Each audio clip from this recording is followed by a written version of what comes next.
"You're not blind. It's your wife who put something in your food," the child from the park told the wealthy man. Alexander Vance walked through the waterfront park in Port Hope, Ontario, a lakeside town where he had lived for 15 years, leaning on his wife, Lillian's, arm. His dark glasses couldn't hide the confusion that had clouded his thoughts in recent months, as his vision mysteriously began to fail, leaving doctors without answers. It was during one of these morning walks that he felt a small hand delicately touch his forehead. A girl, no older than 10, dressed in a faded purple hoodie, had approached silently. "You don't see well, do you?" the girl asked in a soft but firm voice. Alexander stopped, surprised. Lillian immediately stepped between them, a forced smile on her lips. "Excuse me, dear, but my husband is undergoing treatment and cannot be disturbed," Lillian said, trying to shoo the girl away, but the little one didn't move. Her brown eyes fixed on Alexander's with an intensity that made him uncomfortable. "You're not blind," she whispered, just low enough for only him to hear. "It's your wife who put something in your food."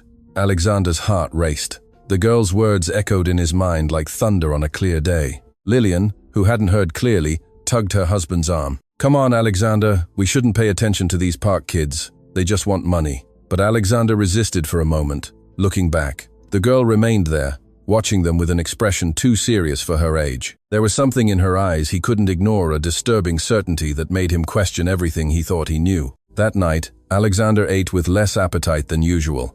He discreetly watched as Lillian prepared his plate, serving him the special smoothie she said was essential for his treatment. For the first time in months, he truly paid attention to the slightly bitter taste he always attributed to medications. "You barely touched your food, love," Lillian commented, sitting beside him at the mahogany dining table. "You need to eat well to recover."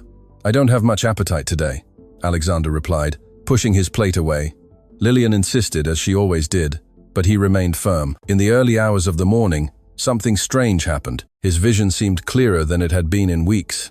He could clearly read the numbers on the digital alarm clock without straining his eyes. The next morning, Alexander felt a mental clarity he hadn't experienced in a long time. At breakfast, he pretended to drink all the smoothie Lillian prepared, but in reality, he poured half of it into the fern pot when she went to the kitchen for sugar. At the park, the same girl appeared again.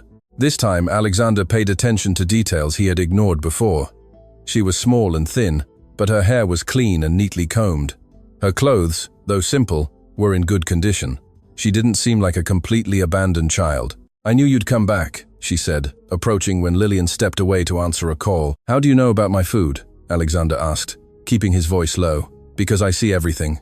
I live nearby, and I always watch people. Your wife goes to a pharmacy on the other side of the city. Every week she always pays in cash and never uses the pharmacy near your home." Alexander felt a chill. The girl continued. "My name is Jenna. I used to play in this park when I was younger. Before," she paused, looking at the ground. "Before I lost my parents. Now I live with my aunt, but she works a lot. I spend a lot of time alone and ended up learning to observe people." Dear listener, if you're enjoying the story, please remember to like it and, most importantly, subscribe to the channel. That helps us greatly, as we're just starting out. Now, continuing. "Why are you telling me this?" Alexander asked, genuinely confused. "Because I saw my father go through the same thing. My mother took care of him when he got sick, but later I found out she lied about the medications. She wanted to keep the insurance money." Alexander felt the world spin. The girl's raw honesty cut through all his defenses. "Are you saying my wife, she doesn't truly love you?" Jenna interrupted with a sadness that shouldn't exist in someone so young. "I see how she looks at you when she thinks no one is watching. It's not love, it's different." Lillian returned from her call, and Jenna quickly walked away, but not before whispering, "Watch what she does when she thinks you're asleep."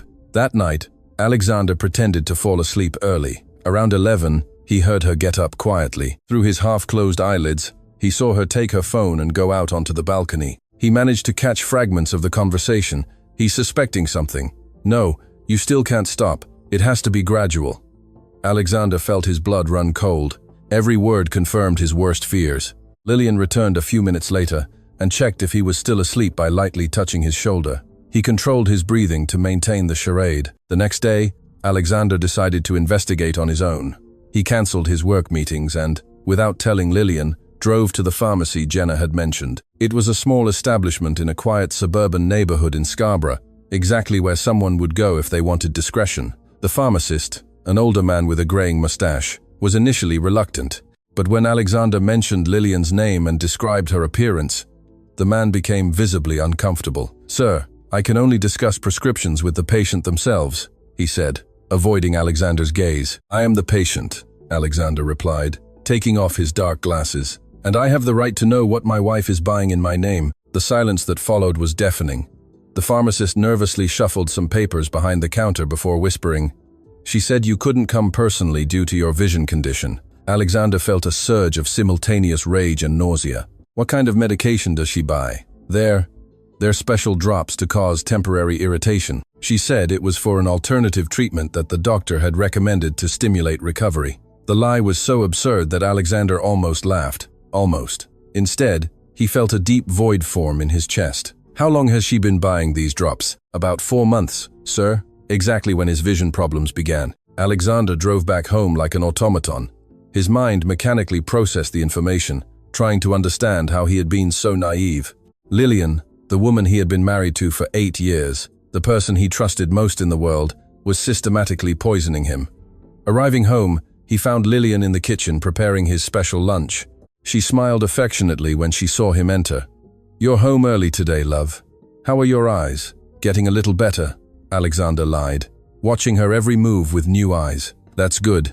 The treatment is working. I prepared your favorite smoothie." Alexander accepted the glass, brought it to his lips, but didn't drink. "Lillian, do you love me?" The question caught her by surprise. She paused, spoon in hand, and looked at him with an expression he had never seen before. For a fraction of a second, Alexander saw something cold and calculating in her eyes. "Of course I love you, Alexander. What a strange question." She quickly recovered, returning to her warm smile. "Drink your smoothie before it gets cold." Alexander pretended to drink the liquid, but actually held it in his mouth and went to the bathroom where he poured it into the sink. The bitter taste lingered on his tongue as a reminder of the betrayal. That afternoon he returned to the park earlier than usual. Jenna appeared almost immediately, as if she had been waiting for him. "You found out, didn't you?" she asked, sitting beside him on the bench. "How did you know?" "My aunt works at the downtown pharmacy. She told me your wife asked a few months ago about eye medications, but her questions were strange. She wanted to know about things that worsen vision, not improve it." Alexander closed his eyes, feeling the weight of the truth. "Why did you help me, Jenna?" "Because no one helped my dad when he needed it. And because..." She hesitated, kicking a pebble on the ground. "Because you seem like a cool dad, not like the other rich men who pass through here." The simplicity of the answer moved Alexander unexpectedly. This child, who had lost so much, was trying to protect him from similar pain. "Jenna, where do you really live?" "With my Aunt Leslie. She's a cleaner at several places. She works a lot, so I'm alone most of the time. That's why I come to the park." Alexander studied the girl's face. There was a forced maturity there, the result of circumstances no child should face. "Does your aunt know you talk to me?" "No, sir. She wouldn't like it. She says children shouldn't get involved in adult lives. But you got involved anyway because it was the right thing to do and because..." Jenna looked at him directly. "Sometimes children see things that adults don't." Alexander spent the rest of the afternoon talking with Jenna, learning about her life, her observations, her premature wisdom. For the first time in months, he didn't think about Lillian or his sight. He thought about how a child had shown more honesty and genuine care than the woman he shared a bed with. When he got home, Lillian was anxious. "Where were you?" "I was worried." She hugged him with excessive force. "Just walking, trying to assimilate the changes in my vision." "And how are your eyes today?" "Actually, I think they're getting better." Lillian paused in the hug. Alexander felt the tension in her muscles. "Better? That's good. But we shouldn't be too optimistic. The doctor said there can be ups and downs." "What doctor, Lillian?" The specialist. Dr. Figueroa. Remember?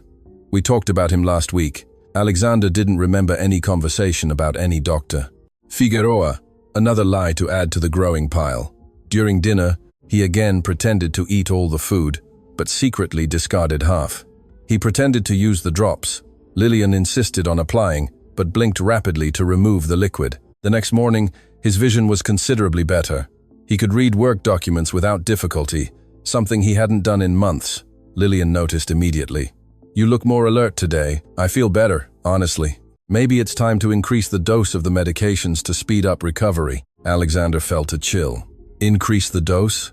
"Yes, love. If you're responding well, we can be more aggressive with the treatment." The word aggressive resonated ominously. Alexander understood that Lillian was panicking at seeing his improvement. "Actually, I think we should keep it as it is. I don't want to overdo it." Lillian's face twitched for an instant before returning to her controlled expression. "Of course, you know your body better than anyone." But Alexander saw what really went through her mind. Fear, desperation, and something darker he preferred not to name. That afternoon he found Jenna again. This time she brought something with her. A small, old-looking but functional recorder. "My aunt gave me this when my dad was sick, to record his conversations with doctors in case he forgot something important." "Why are you showing me this?" "Because maybe you'll need to record some conversations too." The suggestion was simple, but the implications were enormous. Alexander looked at the small device, thinking about the possibilities. "Jenna, you are very intelligent for your age. I had to be. When you lose your parents early, you learn to take care of yourself." Alexander felt a pang of sadness for the girl's lost childhood. "How did your parents die?" Jenna remained silent for a long moment. "Car accident. But before that, my dad got very sick. My mom said it was a heart problem. Only later did we find out it wasn't true." "Your mom lied about your dad's illness?" "She wanted the life insurance money, but when she found out she wouldn't get it." Jenna paused, swallowing hard. "She told him to drive that night, knowing he was dizzy from the fake medication." Alexander felt his stomach churn. Jenna's story was even more terrible than he had imagined. "I'm sorry, Jenna. That's why I can't let it happen again. Not to you." The determination in the girl's voice was both inspiring and heartbreaking. Alexander understood that Jenna wasn't just trying to help him, she was trying to right a past injustice. "What do you think I should do?" "Find out why your wife is doing this. There must be a motive." Alexander had avoided that question, but he knew Jenna was right. Lillian wasn't acting out of pure cruelty. She had a goal. "Do you have any idea?" "Money. It's always money. Or another man. Sometimes both." Jenna's brutal honesty resonated with Alexander. He began to consider possibilities he had subconsciously rejected. "Jenna, do you know if my wife, if she's been seeing other people?" "I don't know, but I can find out. I'm good at observing without being seen." Alexander hesitated. It didn't seem right to involve a child in a potentially dangerous investigation, but Jenna was already involved. She had chosen to be. "If you find out anything, tell me, but be careful. Okay? I always am." That night, Alexander decided to test a theory. He announced to Lillian that he needed to travel for work for 3 days to resolve an urgent matter with an important client. "Travel, Alexander? You can barely drive safely. It's too dangerous. I'll fly and take an assistant with me." Lillian was visibly agitated. "I don't think that's a good idea. Your treatment can't be interrupted. It's only 3 days, but the eye drops, the smoothies, I can take them with me." "Alexander, please reconsider. Can I go with you?" "No, Lillian. I need to focus on business, and you have your own commitments here." The discussion extended into the night, with Lillian using every possible argument to make him change his mind. Her insistence was disproportionate, confirming Alexander's suspicions. The next morning, he pretended to leave for the airport, but in reality, he checked into a hotel downtown. From there, he observed his own house and monitored Lillian's movements. It didn't take long to see results. On the first afternoon, an unfamiliar car stopped in front of his house. A man Alexander didn't recognize entered and stayed for several hours. Dear listener, if you're enjoying the story, please remember to like it, and, most importantly, subscribe to the channel. That helps us greatly, as we're just starting out. Now, continuing. Alexander felt a mix of anger, sadness, and strange relief. Anger at the betrayal, sadness at the end of a marriage he had believed was genuine, and relief at finally having concrete answers. On the second day, the same man returned. This time, Alexander decided to investigate more closely. He followed the car when it left his house and discovered it was heading to a medical office in the older part of the city. Dr. Simon Everett read the discreet plaque on the building's facade. Alexander noted the name and address. On the third day, instead of returning home as planned, Alexander went to find Jenna at the park. She appeared quickly, as if she had been waiting. "So, did you find anything?" she asked, sitting beside him on their usual bench. "You were right. There's another man." Jenna nodded gravely. "I knew it. Women who do those kinds of things always have another man." "How can you be so sure of these things, Jenna? You're just a child." "Because I've seen it before. In my own house, remember? And because I pay attention. Adults sometimes think children don't understand anything, so they talk and do things in front of us. Alexander studied the girl's serious face. What else have you observed about my wife? She doesn't seem happy when she's with you. She seems impatient, like she's doing something she doesn't want to do. The observation was painfully accurate. Alexander remembered small moments. Lillian looking at her watch during their conversations, sighing when he asked for help, the smile that didn't reach her eyes. Jenna, I need to find out more about that man who visits my house and why Lillian is doing this. I can help. I know how to find things out without anyone noticing. Alexander hesitated again about involving the child, but realized he needed an ally. And Jenna had proven to be more reliable and perceptive than many adults he knew. Okay, but promise you'll be very careful. I promise. That afternoon, Alexander returned home. Lillian greeted him with an effusive hug, but he noticed the tension in her muscles, the exaggerated relief in her voice. How was your trip? You look better? It was productive, and my vision really does seem to be improving. Again, that almost imperceptible twitch on Lillian's face. That's good, but let's continue with the treatment. Yes, we can't take risks. During dinner, Alexander observed Lillian with new eyes. He saw the disguised impatience, the furtive glances at her phone, the way she obsessively insisted that he take his medication. Lillian, have you been busy while I was away? Not much, just the usual things. Cleaning, shopping, some friends. What friends? The question caught her by surprise. The usual ones. Bethany, Sophie. Alexander knew Lillian's friends. He knew Bethany had been traveling for a month and that Sophie had moved to another province. Oh, Bethany is back from her trip? Yes. No, I mean, we talked on the phone. More lies. Alexander felt a deep sadness, realizing how easy it had become for Lillian to lie to him. The next morning he found Jenna at the park. She had information. I found out the man's name, Dr. Simon Everett. He's a doctor, but not the kind who takes care of eyes. He's more like a family doctor. How did you find that out? I followed him to a small hospital near my house. I asked a nurse who he was. Alexander was impressed by the girl's initiative. Something else. He doesn't wear a wedding ring, and when he left your house yesterday, your wife kissed him on the mouth. Alexander clenched his fists involuntarily. Knowing about the betrayal was one thing. Having visual details was something else entirely. I'm sorry, Mr. Alexander. It's not your fault, Jenna. You're helping me see the truth. There's one more thing. They talked about money. I was hiding near the kitchen window, and I heard part of the conversation. Alexander leaned forward. What exactly did you hear? Your wife said something about not being able to wait much longer, and that the plan needed to be sped up. The man talked about after the divorce and splitting assets. The words hit Alexander like punches. It wasn't just an affair. It was an elaborate plan to destroy his life and steal his fortune. Jenna, this is very serious. Maybe it's time we ask someone for help. What kind of help? Alexander thought carefully. He didn't want to involve the authorities yet, not without more concrete proof, but he needed support. I know a private investigator, someone discreet. Do you think that's a good idea? Yes, but in the meantime, you can keep observing. Of course, but Mr. Alexander, yes? Are you okay? I mean, emotionally. The girl's question moved him deeply. A 10-year-old girl was concerned about his emotional well-being while his wife of 8 years was trying to destroy him. I don't know, Jenna. It's a lot to process. I understand. When I found out about my mom, I was very confused too. With courage and sadness at the same time, Alexander looked at the girl with renewed admiration. She had faced betrayals even worse than his and maintained not only her sanity but also her compassion. How did you manage to get through it? My aunt helped me, and I realized that I can't control what other people do, only how I react. Jenna's simple wisdom was more comforting than any professional advice Alexander had received. You are very special, Jenna.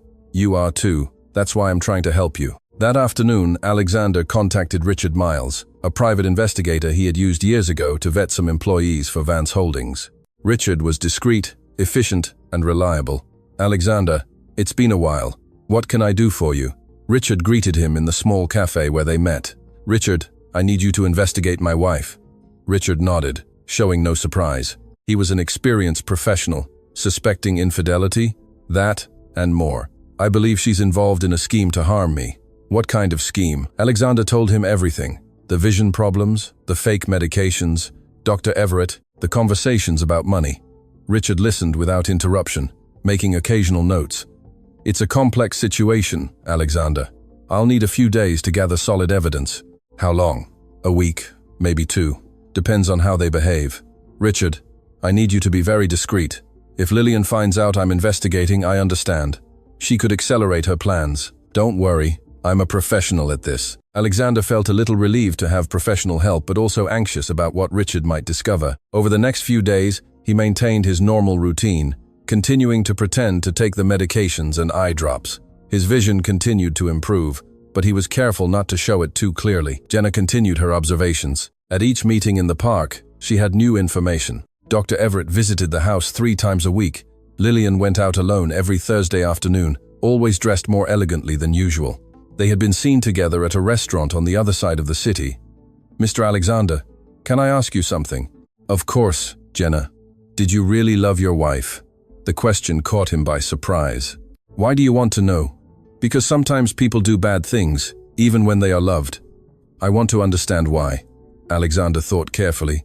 Yes, I loved her, or I thought I loved her. Maybe I loved, not the person she truly was. Exactly, Jenna reflected on that for a moment. It's sad when people pretend to be different from what they are. Do you pretend to be something you're not, Jenna? Sometimes I pretend I don't feel lonely, but that's different.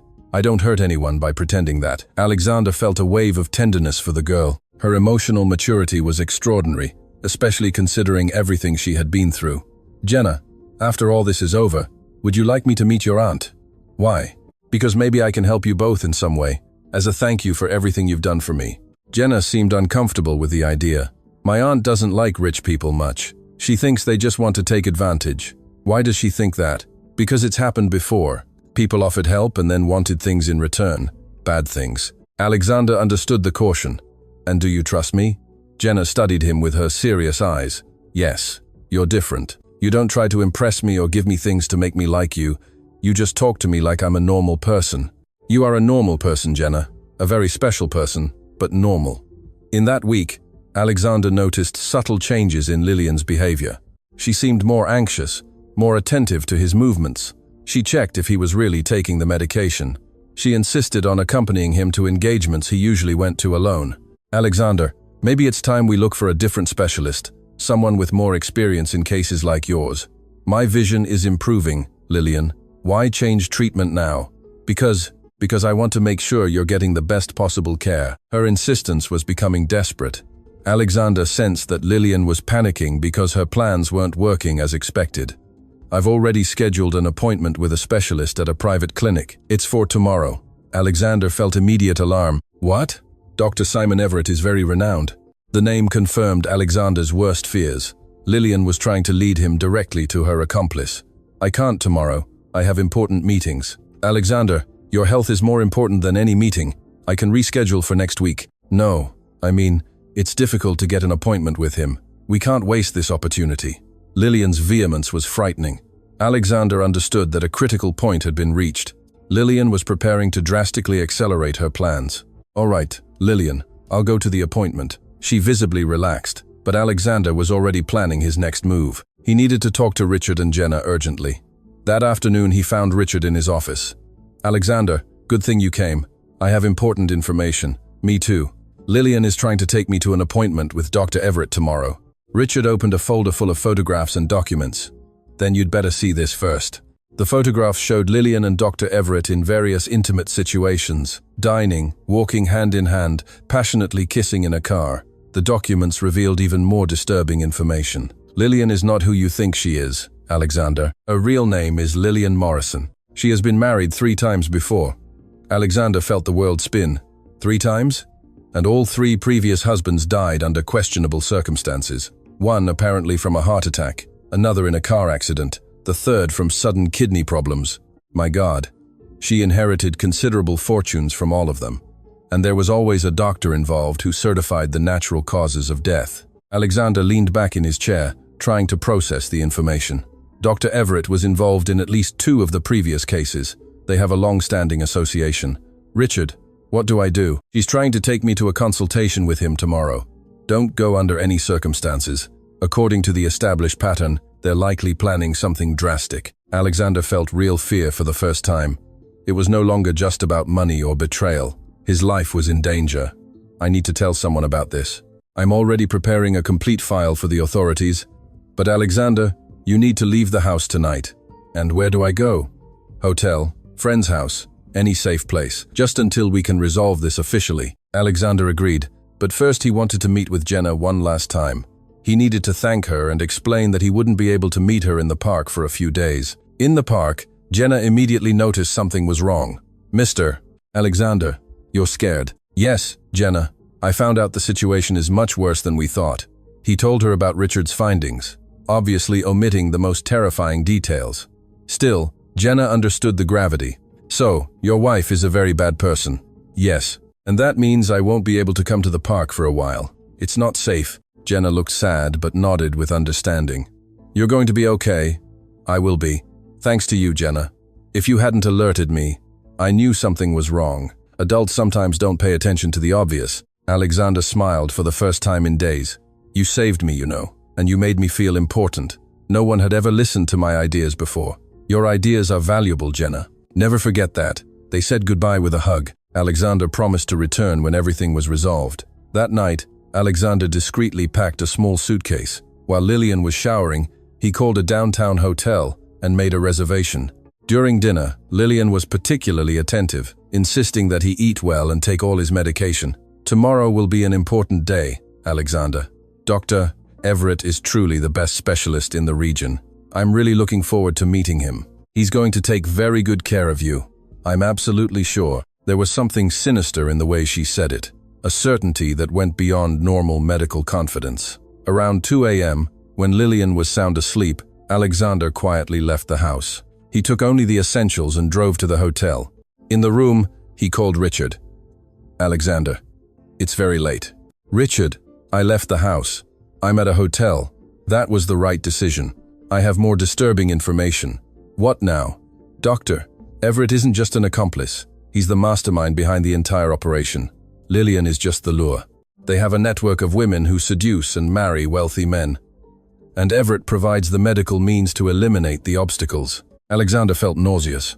How many people have they killed? We're investigating at least 8 cases in the last 15 years. All wealthy men, all with sudden, inexplicable health problems. I need to notify the authorities now. I'm already in contact with them. Tomorrow morning, when Lillian realizes you've disappeared, they're going to monitor her every move. Alexander spent the night sleepless, processing the magnitude of what he had discovered. His wife was not just an unfaithful woman.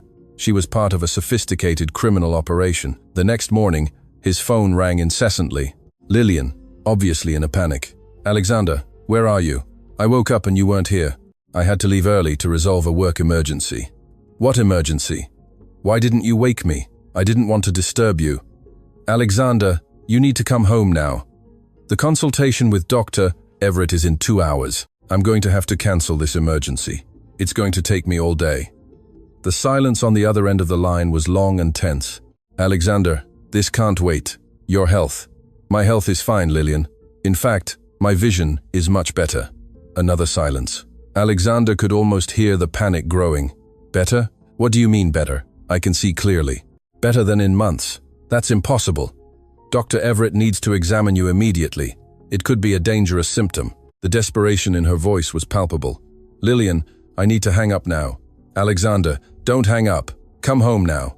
Alexander hung up the phone and immediately turned it off. Within an hour, Richard called from another number. Alexander, you need to see this. Lillian and Everett met this morning. They're in total panic. What are they doing? Planning to leave the city this afternoon. Alexander felt relief and anger simultaneously. Relief at being safe. Anger at having been so deceived. The authorities are ready to act? Yes, they're going to intercept them on the highway. And the evidence? We have everything we need. Documents, photographs, statements, and most importantly, samples of the medications she was giving you. Alexander spent the day in the hotel waiting for news. Around 6 p.m., Richard called. It's done, Alexander. They were arrested trying to leave the city. And now you can go home. But first, you want to see their confessions? Alexander hesitated. Part of him wanted to fully understand what had happened, but another part just wanted to forget. Maybe later. First, I need to do one thing. He drove directly to the park. Jenna was there as always, sitting on her usual bench. Mr. Alexander, are you okay? I am, Jenna, thanks to you.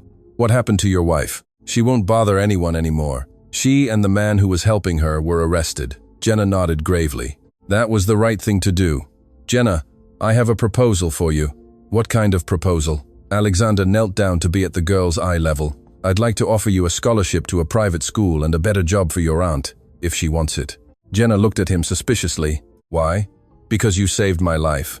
And because everyone deserves a chance at a better life. And what do you want in return?" The question showed the wisdom of a child who had learned that nothing in life was free. "Nothing, Jenna. Absolutely nothing. I just want to make sure you're safe and have opportunities." Jenna studied his face for a long moment. "My aunt might not accept. Then we'll talk to her together. You can explain how we met.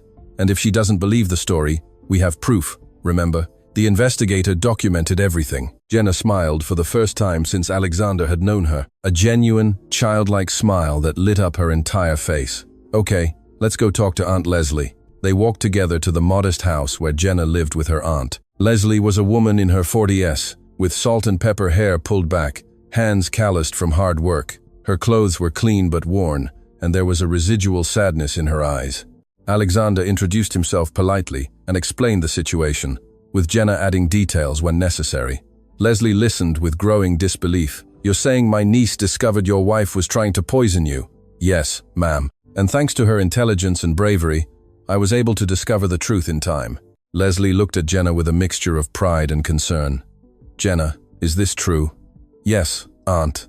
I saw strange things and decided to investigate. Like you always say, we should help people when we can." Leslie turned to Alexander. "And what do you want to offer in return?" "A full scholarship for Jenna at the best private school in the city. And if you accept, a position as cleaning supervisor at my company, Vance Holdings, with a decent salary and full benefits." "Why would you do that?" "Because your niece saved my life, and because you both deserve something better than the constant struggle to survive." Leslie remained silent for a long time, studying Alexander carefully. "You want nothing in return, just the satisfaction of knowing you're doing the right thing. And if we decide we don't want your help, then I will respect your decision and never bother you again." Leslie looked at Jenna, who was eagerly awaiting her aunt's answer. "Jenna, what do you think?" "I think Mr. Alexander is a good person, Aunt, and I think we deserve a chance to have an easier life." Leslie nodded slowly. "Very well, we will accept your offer, but with conditions." "What conditions?" "First, if at any time we realize there are ulterior motives, we stop everything immediately. Second, Jenna continues to live with me, no matter how much her life improves. Third, we don't want charity, we want opportunity. If I'm not good enough at the job, you can fire me." Alexander smiled. "I accept all conditions. In fact, I respect them." In the following months, everyone's lives changed drastically. Jenna quickly adapted to the new school, demonstrating exceptional intelligence that impressed all the teachers. Leslie proved to be a natural supervisor, organizing the cleaning team with an efficiency that surprised even Alexander.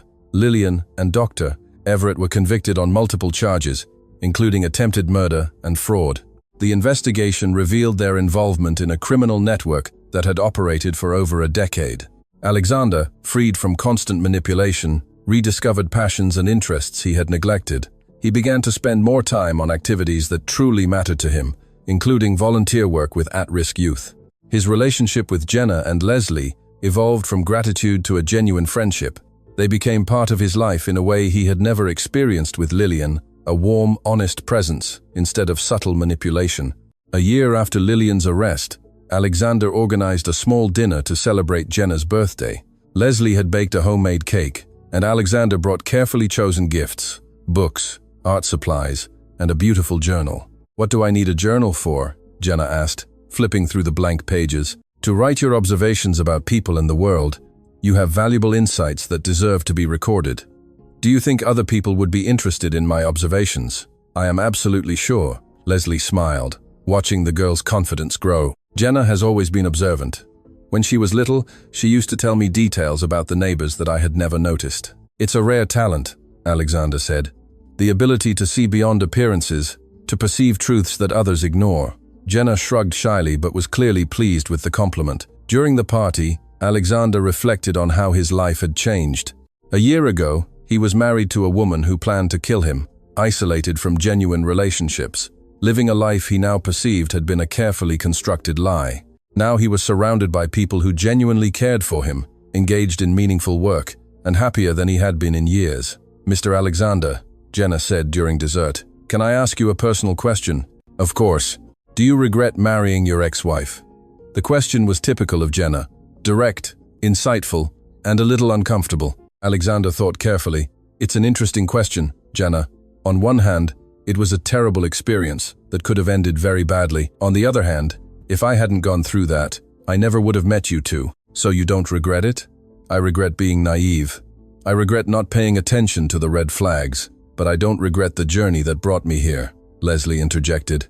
Sometimes the worst experiences teach us the most important lessons. Exactly, Alexander agreed. And sometimes we need to face the darkness to truly appreciate the light. Jenna nodded gravely, as if recording the observation in her mind. Months later, Alexander received an unexpected call from Richard. Alexander, you need to know something. Lillian is trying to contact you from prison. What does she want? She claims to have important information about other similar cases. She wants to make a deal in exchange for a reduced sentence. Alexander felt a mixture of curiosity and repulsion. What kind of information? Names of other victims, details about the criminal network, location of stolen assets, things that could help the police solve old cases. And she wants to talk to me, specifically to me? Alexander laughed ironically. She trusts no one, Richard. This is just another manipulation. Probably, but there might be valuable information. What do you recommend? If you're emotionally prepared, it might be worth at least listening to what she has to say. Obviously, with all safety precautions. Alexander discussed the situation with Jenna during one of their regular meetings in the park. The girl, now 11, had developed an even sharper insight. What do you think I should do, Jenna? It depends on what you want to achieve. How so? If you just want to move on and forget, you shouldn't talk to her. If you want to help other people who may have gone through the same thing, maybe you should listen. And what do you think would be the right decision? Jenna thought for a moment. Remember when I had to decide if I told you about your wife? I remember. I could have stayed silent and gone on with my life, but I knew that other people could get hurt if I did nothing. Alexander understood the analogy. Are you saying I have a responsibility to other potential victims?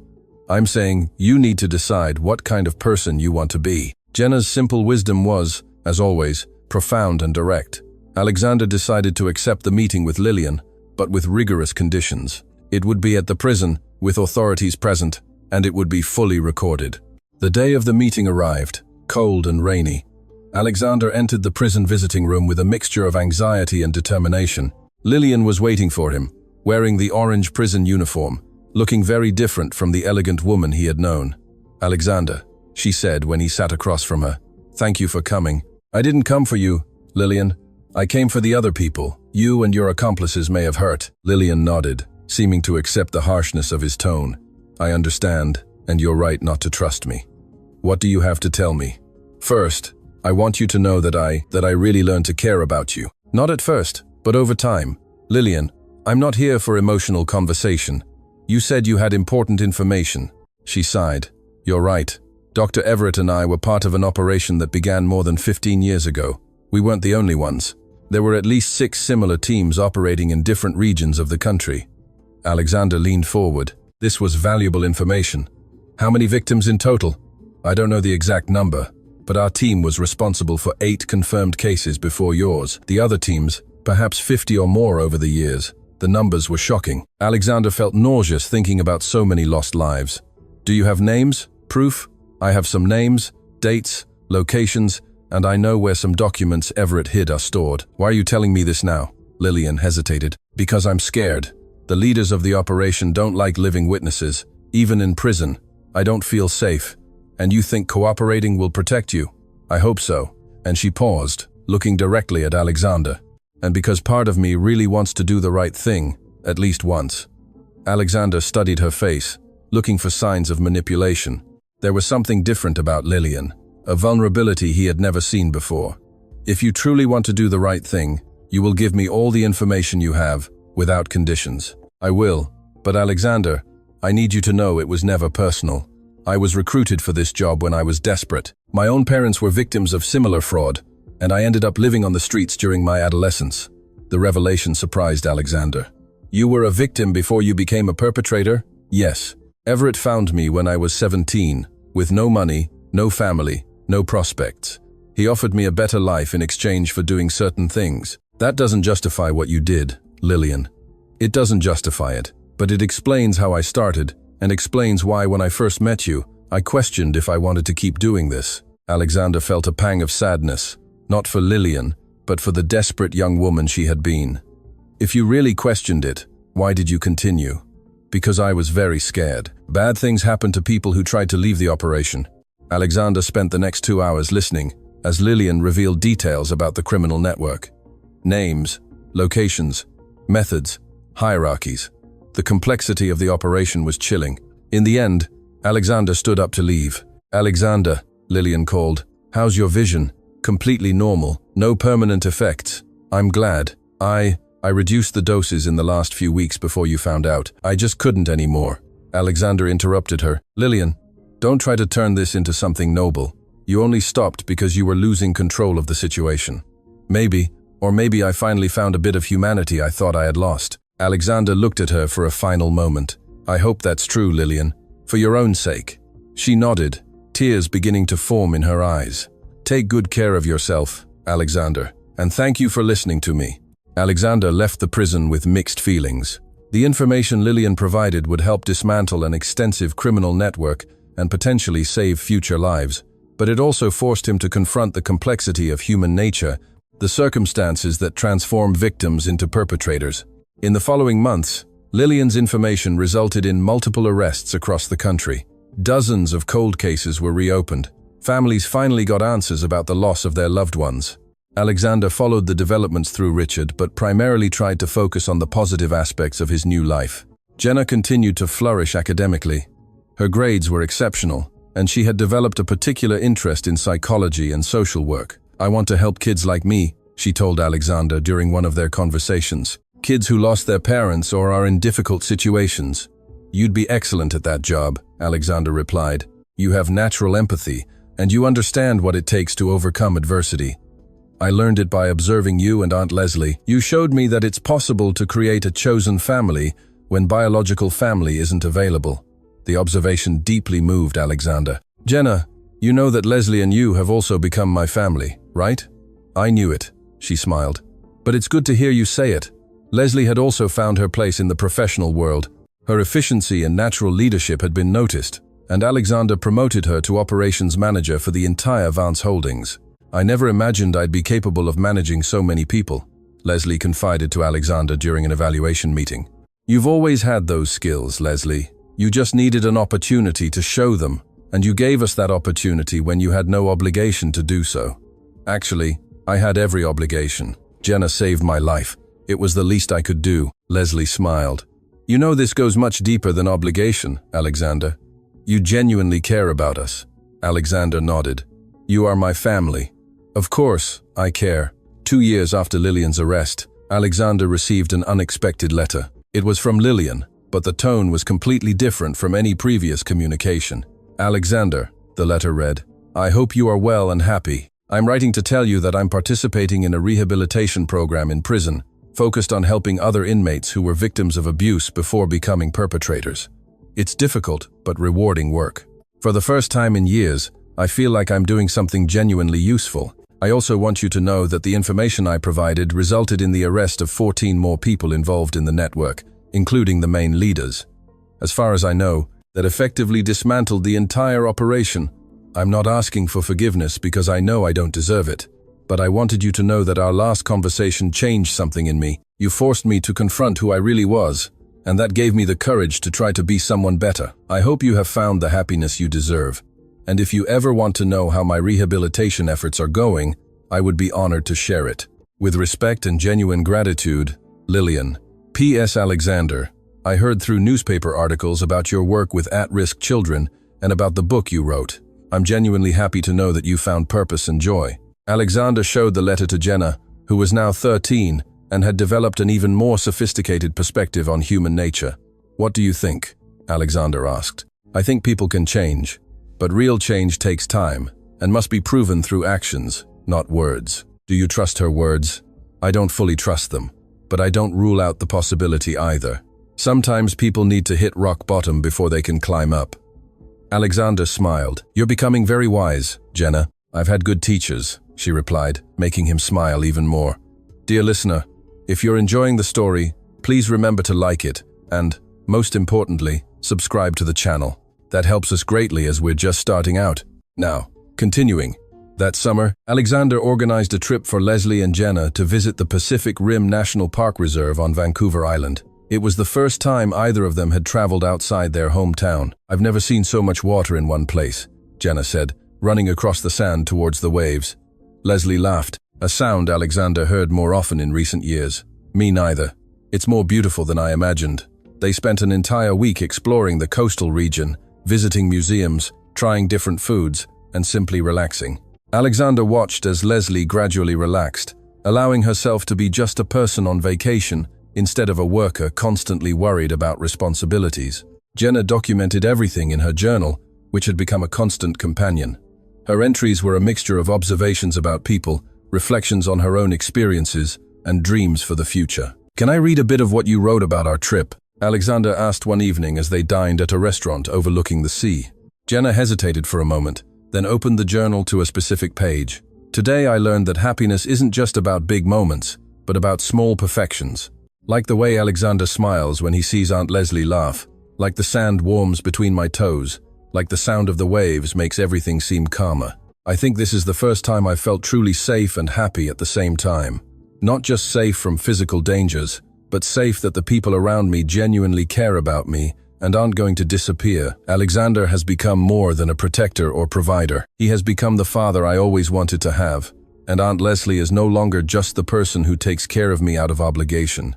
She is my chosen mother. We are a strange family, formed by tragic circumstances, but we are a real family, and that is worth more than anything I've ever had. Alexander felt tears in his eyes as he read Jenna's words. "Jenna, you express your feelings beautifully. It's easy to write about things that truly matter." Leslie, who had also read the entry, hugged Jenna tightly. "We love you too, darling, more than words can express."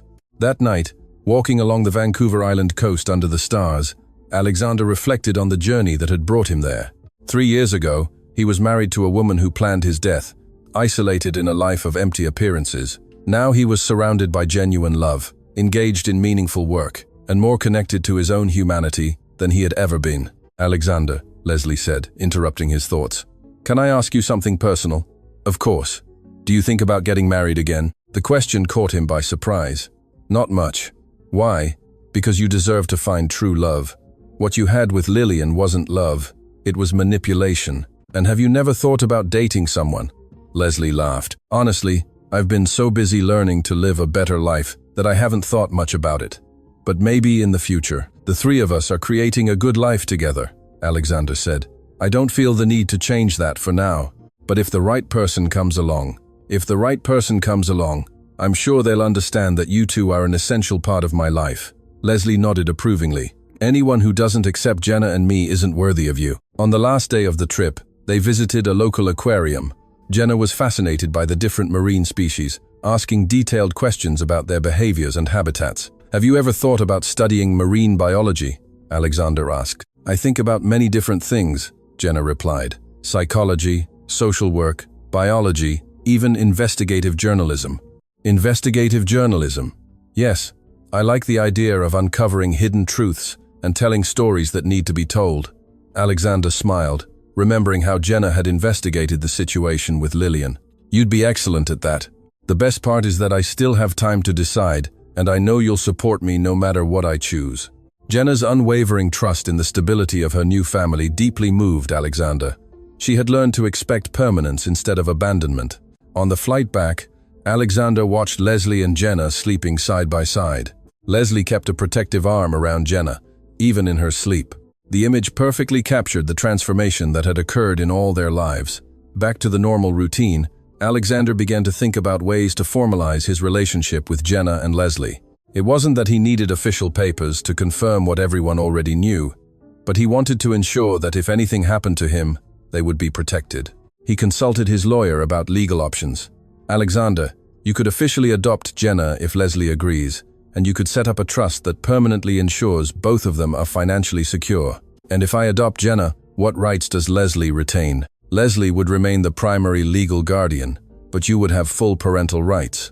It would be like co-parenting."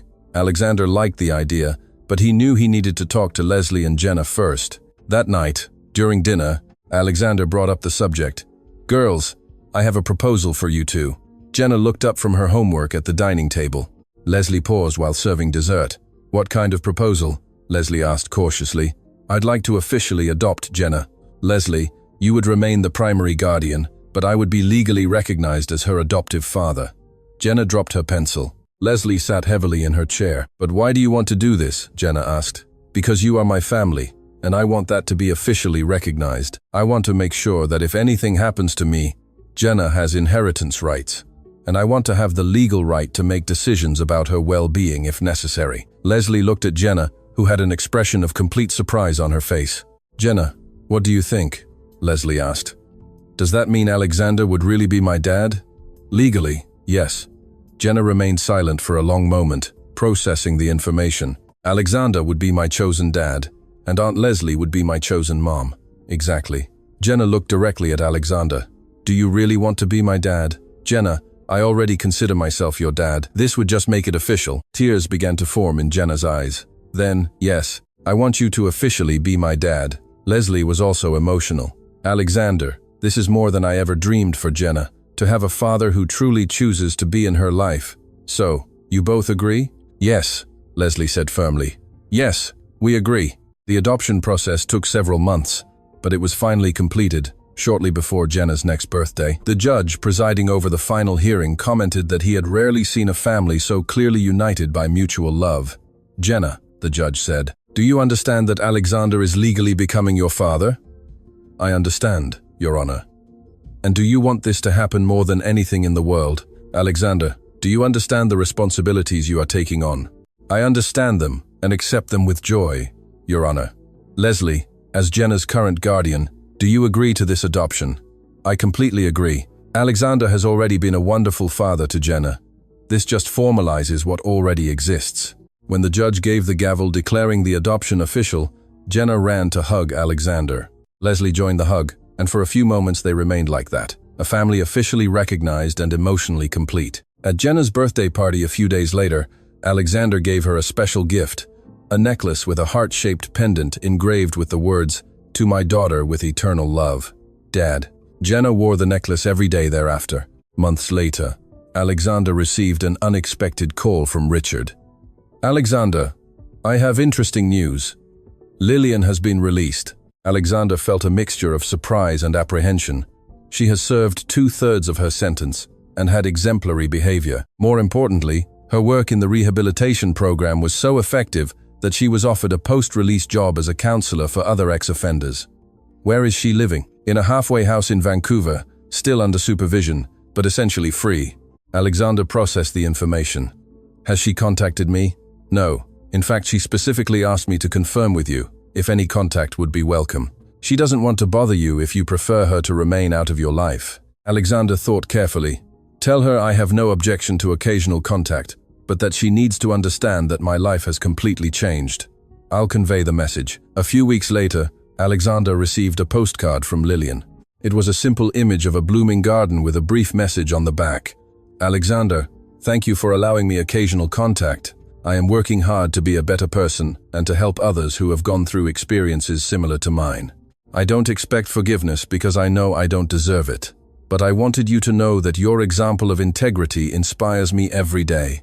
With lasting gratitude, Lillian.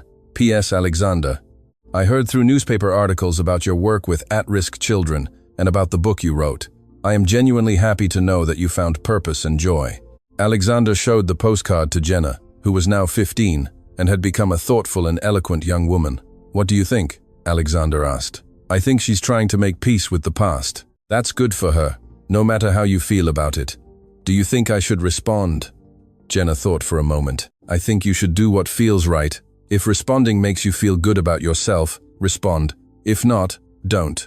It's not about her, but about the kind of person you want to be. Alexander smiled at his daughter's wisdom. You're becoming a very wise young woman, Jenna. I have good parents, she replied, making him smile even more. Alexander decided to send a brief postcard back, acknowledging Lillian's efforts to change, but making it clear that his current life was his priority. It was the last communication they had. Jenna's university years passed quickly. She graduated with honors, wrote a thesis on innovative child protection models, and was accepted into several prestigious graduate programs. To Alexander's surprise, she chose to continue her studies at the local university. Why not accept one of the offers from more renowned universities? Alexander asked. Because I want to work in this community, Dad. This place gave me a second chance, and I want to give back here.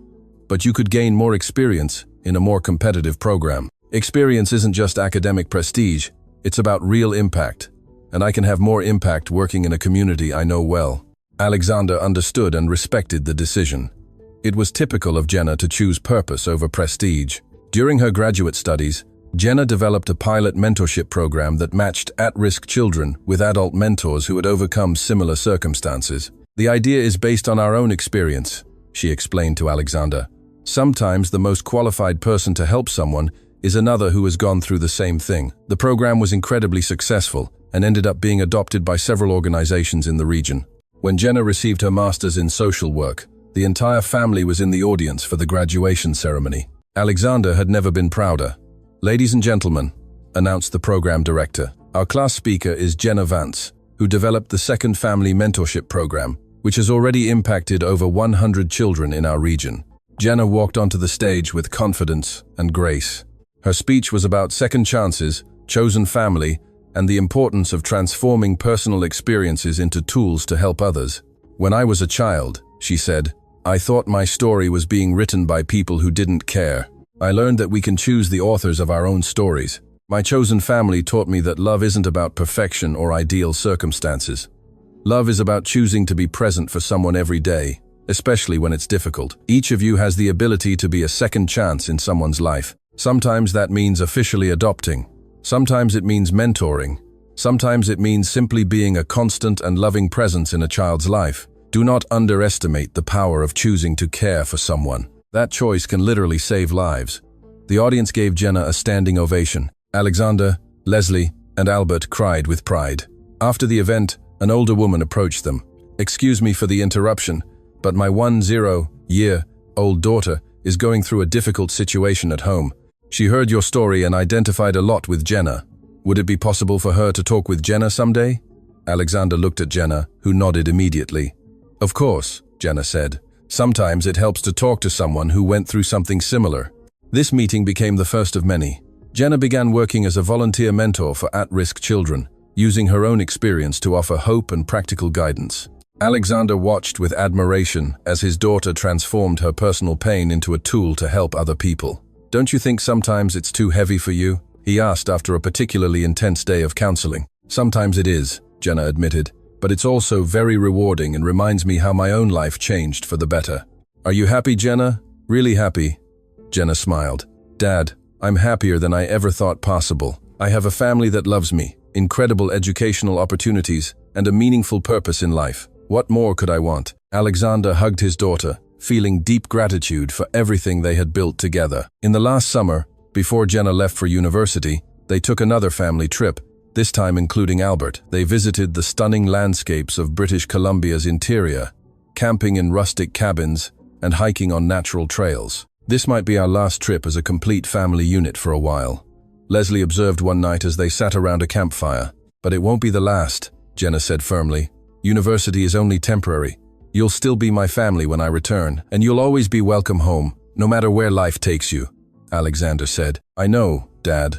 And that gives me the courage to explore the world, knowing that I always have a safe place to return to. Albert, who had been quiet during the conversation, finally spoke. Jenna, can I say something? Of course, Albert.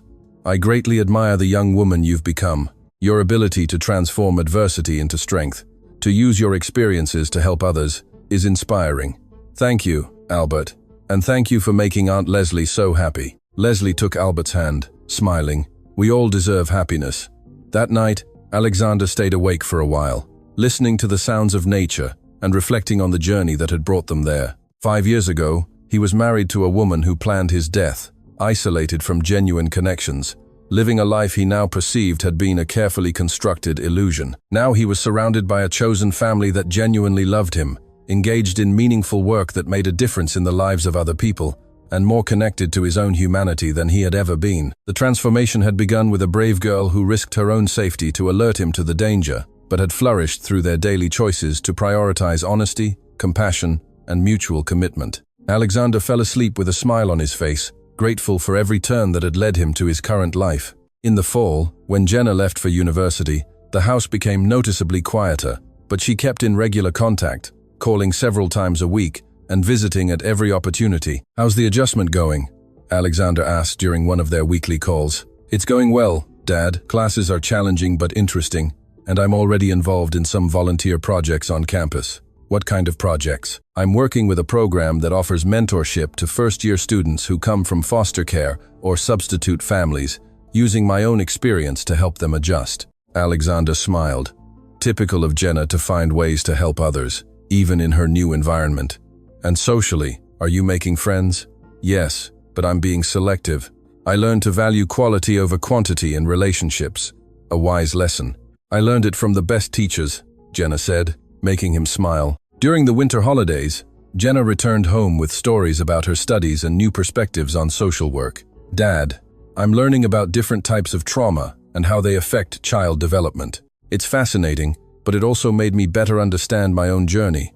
"How so?" "I developed resilience as a survival mechanism. My ability to observe people and situations was an adaptation to protect myself in a world that seemed unpredictable. And now, do you still feel the need to be always alert?" "Less than before. Having a stable family has allowed me to relax those defenses, but I keep the observation skills because they're useful in the work I want to do." Alexander was impressed with Jenna's self-awareness. "Do you plan to specialize in any specific area of social work, child protection, and family therapy?" "I want to work with children who are going through family transitions, whether due to adoption, divorce, or loss of parents." "A natural choice considering your experience." "Exactly. And I want to develop new intervention models based on the importance of chosen family." Alexander felt tremendously proud of the direction Jenna's life was taking. During those holidays, they also received an unexpected letter. It was from Lillian, but the tone was different from her previous communications. "Alexander, Leslie, and Jenna," the letter began. "I hope you are all well and happy. I'm writing to share some news. I completed my training as a counselor and now work full-time with women who were victims of abuse and who later became perpetrators of crimes. It's difficult work, but deeply rewarding. Every day I see women finding the strength to break cycles of violence and trauma, just as I managed to do. I recently participated in a restorative justice conference where I spoke about my own experience. It was the first time I told my story publicly, and it was as terrifying as it was liberating. During my presentation, I spoke about how Alexander's reaction to my betrayal taught me about forgiveness and second chances. He could have sought revenge, but instead, he chose to focus on building a positive life. I'm not asking for continuous contact or formal forgiveness. I just wanted you to know that your example as a family continues to inspire me in my work. Jenna, if you read this, you should know that your bravery in protecting Alexander saved not only his life, but indirectly saved many other lives through the changes it brought about. With lasting gratitude and respect, Lillian. P.S. Alexander, I heard through newspaper articles about your work with at-risk children and about the book you wrote. I am genuinely happy to know that you found purpose and joy. After reading the letter, the family sat down to discuss it. What do you think? Alexander asked. Leslie spoke first. It seems genuine, and it's good to know she's using her experience to help other people. Jenna nodded. I agree, and I like the idea that our story had a positive impact beyond our own lives. Do you think I should respond? Only if you want to, Leslie said. You have no obligation to her. Alexander thought for a few moments. I think I'll send a brief reply, acknowledging her efforts and wishing her success in her work. That's a compassionate response, Jenna said, and compassion has always been one of your best qualities, Dad. Alexander wrote a short, cordial, but distant letter, acknowledging Lillian's work and wishing her the best in her rehabilitation efforts. It was the last communication they had. Jenna's university years passed quickly. She graduated with honors, wrote a thesis on innovative child protection models, and was accepted into several prestigious graduate programs. To Alexander's surprise, she chose to continue her studies at the local university. Why not accept one of the offers from more renowned universities? Alexander asked. Because I want to work in this community, Dad. This place gave me a second chance, and I want to give back here. But you could gain more experience in a more competitive program. Experience isn't just academic prestige, it's about real impact, and I can have more impact working in a community I know well. Alexander understood and respected the decision, It was typical of Jenna to choose purpose over prestige. During her graduate studies, Jenna developed a pilot mentorship program that combined at-risk children with adult mentors who had overcome similar circumstances. The idea is based on our own experience, she explained to Alexander. Sometimes the most qualified person to help someone is another who has gone through the same thing. The program was incredibly successful and ended up being adopted by several organizations in the region. When Jenna received her master's in social work, the entire family was in the audience for the graduation ceremony. Alexander had never been prouder. "Ladies and gentlemen," announced the program director, "our class speaker is Jenna Vance, who developed the Second Family Mentorship Program, which has already impacted over 100 children in our region." Jenna walked onto the stage with confidence and grace. Her speech was about second chances, chosen family, and the importance of transforming personal experiences into tools to help others. "When I was a child," she said, "I thought my story was being written by people who didn't care. I learned that we can choose the authors of our own stories. My chosen family taught me that love isn't about perfection or ideal circumstances. Love is about choosing to be present for someone every day, especially when it's difficult. Each of you has the ability to be a second chance in someone's life. Sometimes that means officially adopting. Sometimes it means mentoring. Sometimes it means simply being a constant and loving presence in a child's life. Do not underestimate the power of choosing to care for someone. That choice can literally save lives." The audience stood for a prolonged ovation. Alexander, Leslie, and Albert cried with pride. After the ceremony, an older woman approached them. "Dear, I'm the director of a national child protection organization. I'd like to talk with you about expanding your program nationwide." Jenna looked at Alexander before responding. "I'd be honored to talk, but let me clarify something. My work is community-based. Any expansion would have to maintain that local focus." The woman smiled. Exactly the attitude we expected to hear. In the following months, Jenna worked with the organization to develop a model that could be replicated in different communities, maintaining the focus on personal connection and local impact. Alexander watched with admiration as his daughter navigated these professional opportunities, maintaining her core values. "Aren't you tempted to accept offers from big cities or higher salaries?" he asked during a family dinner. "Of course there are moments of temptation," Jenna admitted. "But I always return to the fundamental question, where can I generate the greatest, genuine impact? And the answer is always here. For now, yes. And honestly, Dad, part of the reason is that I don't want to move away from our family. You are my foundation, my source of strength." Leslie smiled. "We'll always be here for you, dear. But we don't want our presence to limit you. You don't limit me, you empower me. There's an important difference." That night, after Jenna went home, she had moved into a small, comfortable apartment near the office where she worked. Alexander and Leslie talked about how much she had grown. "Sometimes it's hard to believe she's the same scared child we met over 10 years ago," Leslie observed. "Her essence was always special," Alexander replied. "She just needed stability and love to fully flourish. Do you think we did a good job as parents?" Alexander laughed. "Leslie, look at her. She's compassionate, intelligent, dedicated to helping others, and happy. I think we did an exceptional job. It wasn't always easy. The best things in life are rarely easy, but they were always rewarding." Leslie nodded, smiling. "I don't regret any of our choices. Neither do I." The following autumn, Jenna announced that she was seriously dating someone. "His name is Daniel," she said during Sunday lunch. "He's also a social worker. He works with street-involved youth." "How did you meet?" Alexander asked. "Through work. Our programs have some overlap, and we started collaborating on some cases. The friendship evolved naturally." "And does he know about our family story?" Leslie asked. "He knows everything and completely understands and respects our bonds. In fact, he wants to meet you." Alexander and Leslie exchanged approving glances. Anyone Jenna chose would have to understand and accept the importance of her family. "When can we meet him?" Alexander asked. "How about next Sunday? Can I bring him to lunch?" When they met Daniel, Alexander and Leslie immediately liked him.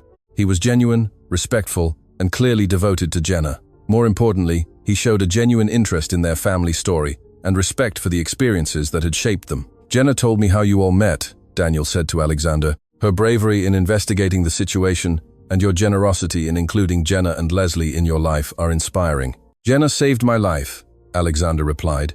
"Anything I did for them was little in comparison, but you chose to do much more than the bare minimum. That says a lot about your character." Alexander liked Daniel's thoughtful response. During lunch, Daniel also shared his own story. I grew up in foster homes, he said. I never had the stability Jenna found with you. It's part of the reason I work with teenagers in similar situations. You never had a stable family? Leslie asked. Not permanently. Some temporary families were kind, others not so much. I learned to primarily depend on myself. Alexander felt immediate compassion for the young man. And now, do you feel like you have family? Daniel looked at Jenna tenderly. I'm learning what it means to have people who genuinely care about me. Jenna is teaching me about that. Daniel's vulnerable honesty impressed the entire family. After Daniel and Jenna left, Alexander and Leslie talked about him. What do you think? Alexander asked. I like him, Leslie said immediately. He's genuine. He has similar values to ours, and he clearly loves Jenna. I agree, and I like that he understands the value of chosen family, considering his own experience. I think Jenna chose well, Alexander nodded. She has always been good at identifying genuine character in people. End of story. This was a fictional story created to touch our hearts. Now tell us what you thought. Do you think Alexander made the right decisions? What lessons from this story touched your heart the most? Share your reflections on family, second chances, and the courage to trust again in the comments below. Your opinion is very important to us. Don't forget to like and, most importantly, subscribe to the channel so you don't miss out on other exciting stories we prepare for you.